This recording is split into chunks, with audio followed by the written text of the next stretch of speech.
Thank you so much, Congresswoman Tlaib. And now it's my pleasure to introduce Congresswoman Cori Bush.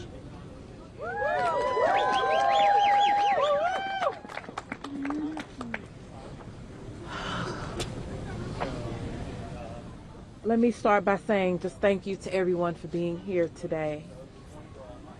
And a special note of gratitude to my colleagues who've been here, those who are still here, to Representative Tlaib, of course, to Rep.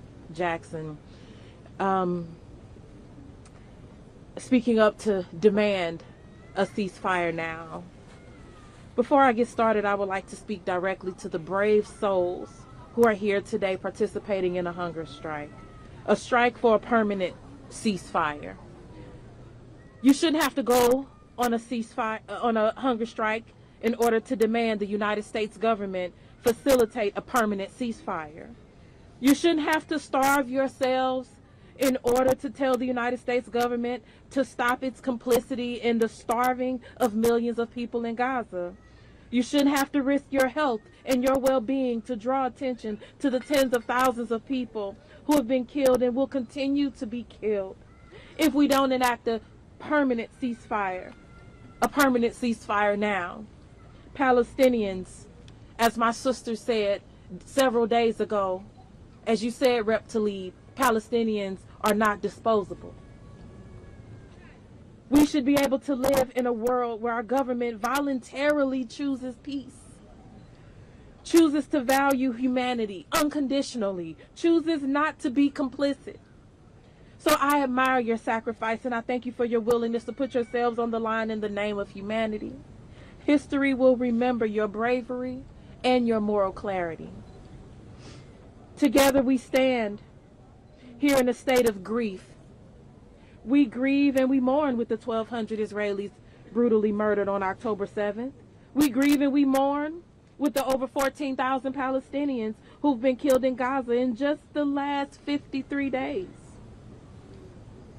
53. We grieve and mourn with all those who have been taken hostage by Hamas and those who arbitrarily have been detained by the Israeli government. We grieve and mourn for those millions who have been displaced and for those whose homes and entire neighborhoods have been decimated. We grieve and we mourn the loss of entire generations of families. Whole legacies have been removed from the earth. And without a permanent ceasefire tonight, at midnight, without an extension, our grief and our mourning will increase as more lives are taken. There are Palestinians right now who may be taking their last meal, who may be meeting with family members for the last time. Oh, we'll extend it a couple days. Well, then in a couple days, there are Palestinians who will be taking their last meal, that will be taking that last moment of time with their family members if we don't enact a permanent ceasefire. On October 16th, joined by 13 of my colleagues, we introduced the Ceasefire Now resolution. Yes. Woo! This resolution is clear and it's purposefully straightforward.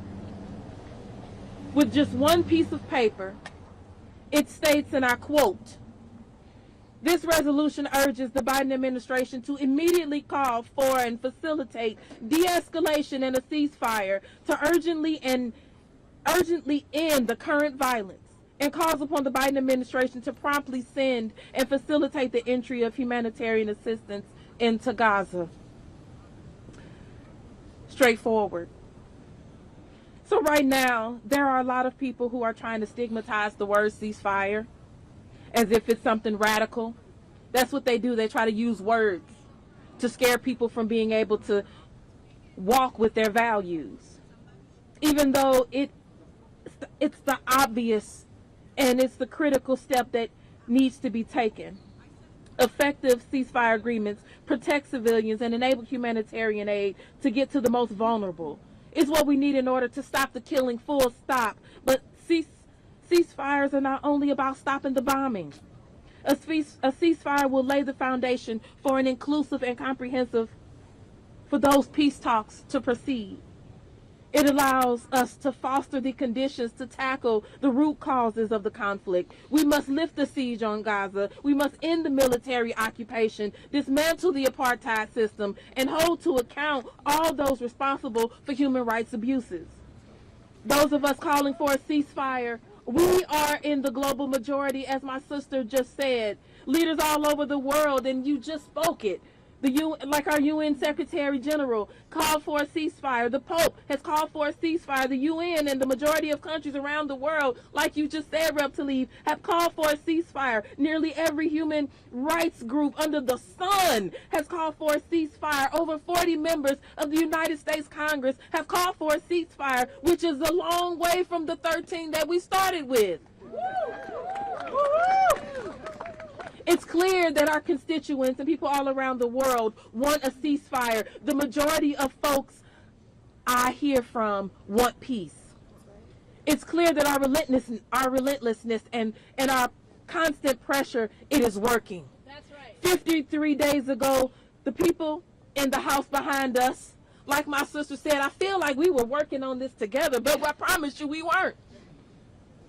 The folks behind us, in the house behind us, like she said, called us repugnant and disgraceful.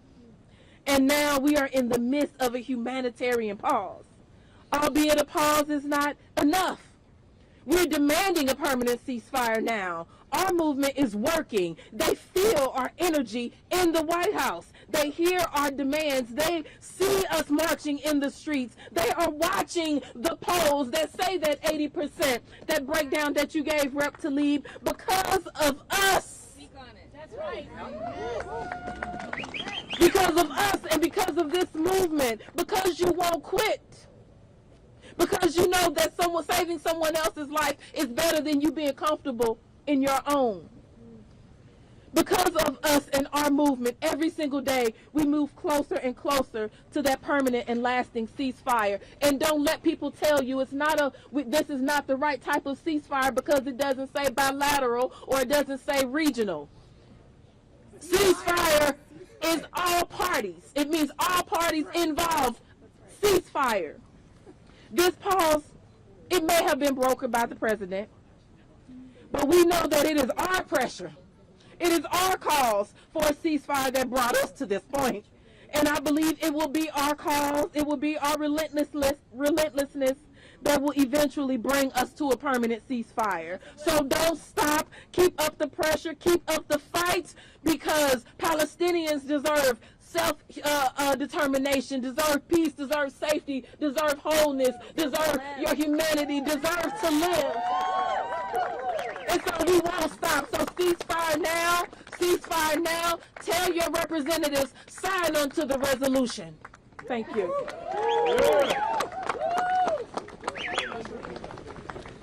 Thank you.